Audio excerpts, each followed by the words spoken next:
নমস্কার, নিউজ ভ্যানগার্ডের পর্দায় আপনাদের প্রত্যেককে স্বাগত। আপনাদের সঙ্গে এই মুহূর্তে আমি রয়েছি শতাব্দী। নজর রাখছি গুরুত্বপূর্ণ খবরাখবরে।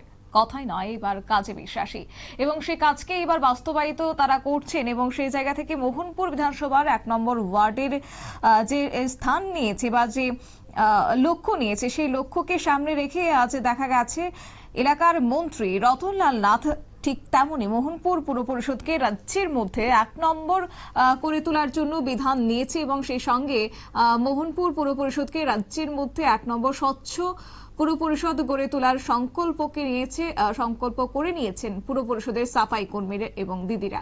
সকাল 6টা থেকে 9টা পর্যন্ত 18 জন সাফাই কর্মী গোটা পুর পরিষদ এলাকাকে পরিষ্কার করে রাখছেন। তারা একত্রে মিলিত হয়ে মন্ত্রী রতনলাল নাথের মোহনপুর পুর পরিষদকে 1 নম্বর করার স্বপ্নকে বাস্তবায়ন করতে কোন রকম কার্পণ্য করছেন না। মোহনপুর পুর পরিষদের সাফাই কর্মীরা সাম্মানিক প্রতি মাসে তাদের মিটিয়ে দিচ্ছেন এবং অন্যান্য সুযোগ সুবিধাও প্রদান করছেন। স্বচ্ছ ভারত মিশন প্রকল্পে মিন্টু দেবনাথ নামের এক কর্মী প্রতিদিন সকাল 6টা থেকে 9টা পর্যন্ত এই সাফাই কর্মীদের সাথে থেকে গাইড করেন। কি রয়েছে বক্তব্য, শুনুন।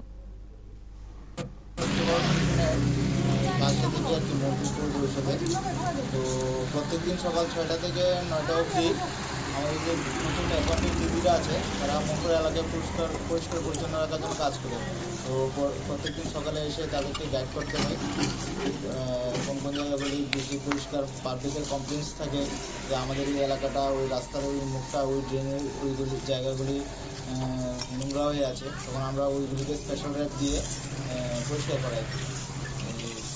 এভাবেই কাজ চলে। আচ্ছা, পৌর পরিষদ এলাকার প্রধান রাস্তাটা যে পৌর পরিষদ থেকে বা থানা পর্যন্ত যে মেইন রোড, এটা কিন্তু খুবই পরিষ্কার, কিন্তু আশেপাশে যে সমস্ত ব্রাঞ্চ রাস্তা বিভিন্ন এখানে রয়েছে ওইগুলো কি এরকম ভাবে সমানভাবে পরিষ্কার করা হয়? আমরা তো অ্যাকচুয়ালি এটা স্টার্ট হয়েছে আজ থেকে 1 মাসও হয়নি। তো আমরা এই রাস্তাগুলি একবার আমরা ঠিক করতে পারলে, পরিষ্কার করতে পারলে নেক্সট থেকে আমরা ওই রাস্তাগুলিতে ঢুকবো, ব্রাঞ্চ রাস্তাগুলো। এমনিতে কি এখানে পৌর পরিষদ এলাকায় যে সমস্ত বাড়িঘর রয়েছে তাদের বাড়ির যে ডাস্টবিন গুলো কি ফেলা হয়? হ্যাঁ, ফেলা হয়। আমাদের ডোর টু ডোর মহিলারা আছে, দিদিরা আছে, তারা রোজ বাড়ি বাড়ি গিয়ে কালেকশন করছে।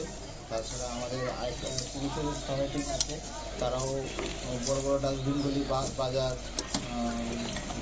বিভিন্ন জায়গার বড় বড় ডাস্টবিনগুলি রোজ পরিষ্কার করে আনছে এবং ডাম্পিং স্টেশন নিয়ে যাচ্ছে।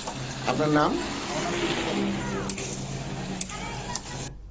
আপনারা শুনলেন মিন্টু দেবনাথের বক্তব্য এবং তিনি জানিয়েছেন যে পুর পরিষদ এলাকাকে স্বচ্ছ করে তুলতে এবং এলাকার যে বিধায়ক অর্থাৎ মন্ত্রী রতনলাল নাথ তার লক্ষ্যকে সামনে রেখে তারা এগোচ্ছে এবং প্রতিদিন সকাল 6টা থেকে সেই এলাকাগুলি পরিষ্কার করে রাখা হয় এবং পৌরবাসীরা প্রতিদিনে কোন জায়গাগুলি পরিষ্কার করতে হবে সেটা কমপ্লেন বুকে এন্ট্রি করে রাখেন।